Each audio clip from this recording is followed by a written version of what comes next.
Welcome to the Fan2Fan Podcast 5 Minute Frights, wherein, give or take 5 minutes, we'll try to share something creepy, kooky, mysterious, spooky, something fun and frightful that you can add to your to-watch queue as we all get ready for Halloween season. My name is Bernie Gonzalez, and on this episode, we have returning Fan2Fan Podcast All-Stars Allan and Rebecca, and we're talking about the 1987 horror movie, Monster Squad. Here we go.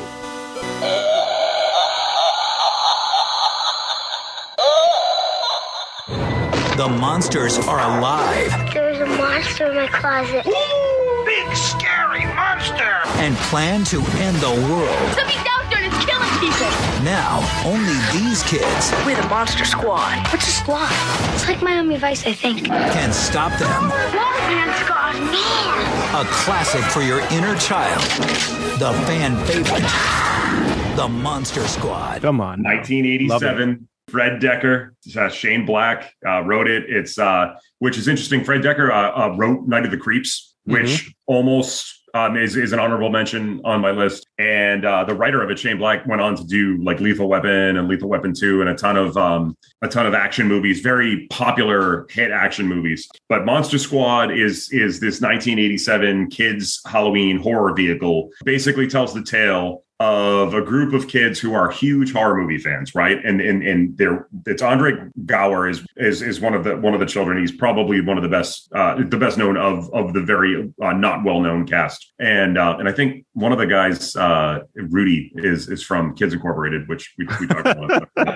Yep. But anyways, Ryan Lambert. You'll have to go back to the Saturday morning cartoon episodes to listen to Alan wax poetic about Kids Incorporated. Kids Incorporated. My time will come in another life to be a star on Kids Incorporated. So, Monster Squad. I was probably 10 years old when I first came across it. But as you know, like tapes were delayed coming out. And me and my buddies next door, we watched this movie and we would watch it religiously, like every Halloween season for years. I continued that all through my life. I have watched the Monster Squad once a year, every year since like 1989. Yeah. And I now force my daughter to watch it with me. And I forced Rebecca to watch it with me because I see like something in the Monster Squad. And I think that like I said, where you have Fred Decker directing, you have this very talented writer on board. There's something about it that takes it sort of from that kids movie only to like more of like a Goonies level without the stars. It's just very timeless. It's the tale of these kids who love horror, love the horror genre, love horror movies, going up against the classic Dracula, going up against the Wolfman, going up against Sea Creature, going up against the Mummy, right? Like all those like 1950s are represented in this movie, and there's Frankenstein, but spoiler alert, Wolfman's got nards, just letting you know. Wolfman does have nards, and Fat Kid kicked him in them.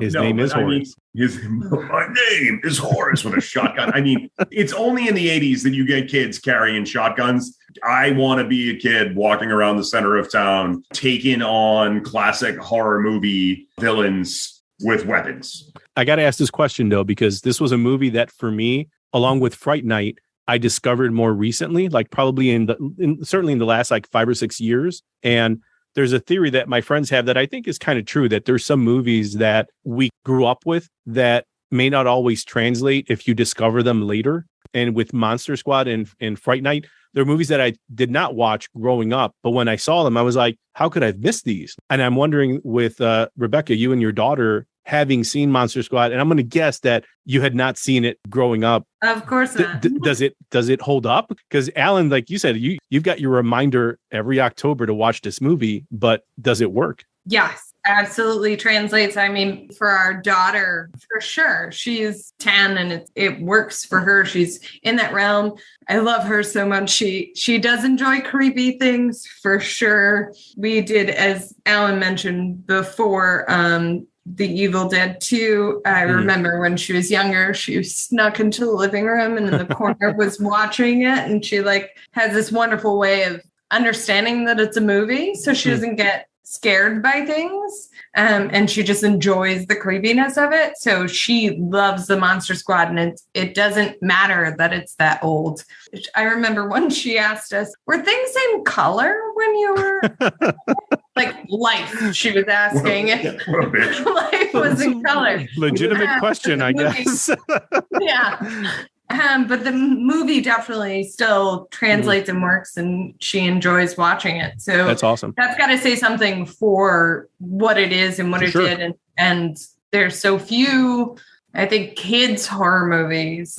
So having that option for people who gravitated towards it at a young age, this is a movie that's perfect for that. I love what Rebecca said right there. You could 100% see this movie made today. It would be much more stylish, probably written in a way that would be even more smart mouth than it already was. And I mean, like that was sort of the endearing thing about the Monster Squad was, they talked like us. Like the kids in the movie, they felt real, and the way that they expressed themselves felt real, and then the characters that they portrayed, they were very believable. I was going to say the other thing about this movie that's kind of neat, and I'm wondering if like this may actually be the case for your daughter, where when we grew up, movies like Dracula, Wolfman, The Mummy, those movies were, quote unquote, old for us. Like they were in black and white. They were made in the late 30s into the 50s. So those Universal monster movies were certainly movies we all saw in reruns. Like I saw on this thing called Svengoolie, where they had like this horror host that would introduce them.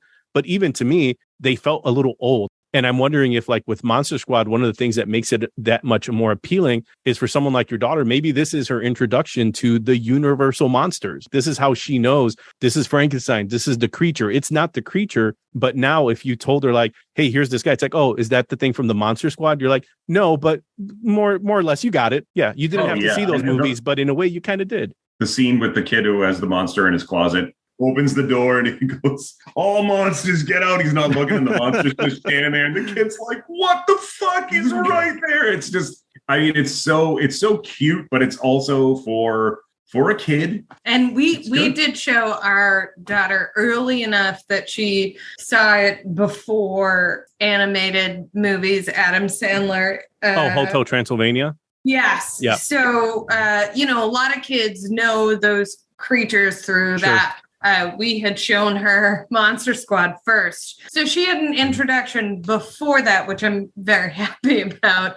It's still fun, but a little bit less goofy than the not scary versions in Hotel Transylvania. I'm like, because there should be a scary element to these creatures, these monsters. And, this borders that line of scary, creepy, but not too much that kids can't watch it. It's not too intense. Yeah. Perfect. Yep. Yeah.